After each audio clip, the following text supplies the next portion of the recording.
এতগুলো মানুষ, প্রায় 8 কোটি 9 কোটি মানুষের জীবন জীবিকা, তার কি অবস্থা দাঁড়াবে, সবকিছু মিলিয়ে এই পদ্মা ব্যারেজ এবং পদ্মা সেতু এর যে প্রয়োজন, এটা আমরা উপলব্ধি করেছি।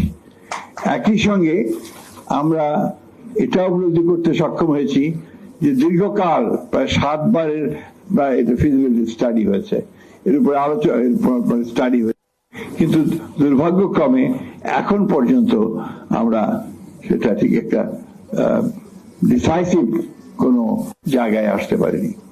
যে কথাটা এখানে আমাদের বিশেষজ্ঞরা বলেছেন অত্যন্ত জোর দিয়ে, আমি সেই কথাটা অত্যন্ত জোর দিয়ে বলতে চাই, এই কাজগুলোর জন্য সবচেয়ে বেশি যেটা প্রয়োজন হচ্ছে পলিটিক্যাল কমিটমেন্ট।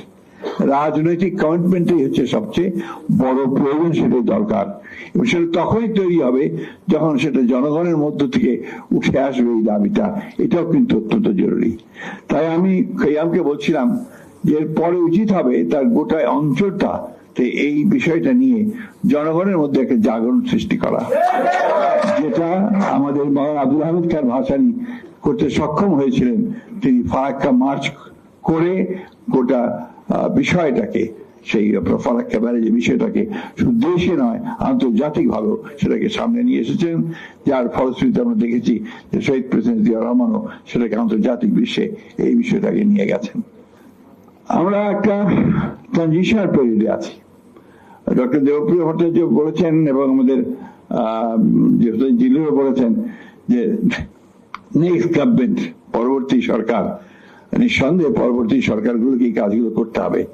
কিন্তু আজকে একটা সুযোগ তৈরি হয়েছে, এই অভূতপূর্ব একটি ছাত্রগণ অভ্যুত্থানের মধ্য দিয়ে আমাদের একটা জাতীয় ঐক্য তৈরি হয়েছিল। সেই জাতীয় ঐক্যকে সামনে নিয়ে আমরা যদি সবাই আমাদের মূল বিষয়গুলোকে সামনে আনতে পারি, সেই বিষয়গুলো যদি কাজ করে চিন্তার ঐক্য মতো যদি থাকে, তা নিঃসন্দেহে আমরা সফল হব। আজকের ফারাক্কা ব্যারেজ বা ফারাক্কা বাঁধ শুধু ফরিদপুর এলাকা, রাজবাড়ী এলাকার সমস্যা নয়, পুরো দক্ষিণাঞ্চলের সমস্যা। সুতরাং ওই মানুষ, আপনাদের সমস্যা, নাগরিকদেরকে যেটা বললেন, সেই নাগরিকদেরকে আজকে ঐক্যবদ্ধ হতে হবে, সব স্তরের মানুষদেরকে হয়ে তাদেরকে সেই দাবি নিয়ে সামনে দাঁড়াতে হবে। সেই যে সরকারই আসুক, যেটা আমাদেরকে আমরা চাই, যেটা ডক্টর হোসেন জিল্লুর বলেছেন যে আগে থেকে এই বিষয়ে আমরা কাজ করতে পারি কিনা। অবশ্যই আমরা এই বিষয়টাতে আপনার অত্যন্ত সচেতন।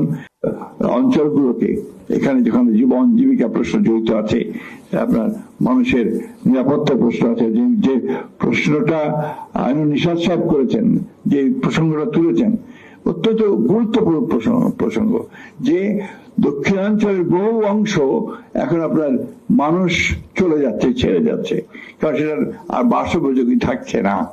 এটা অত্যন্ত একটা ইম্পর্টেন্ট একটা ইস্যু। আমার মনে হয় পরবর্তী সরকারগুলো শুধু নয়, জনগণের এই বিষয়ে অত্যন্ত সজাগ থাকা উচিত।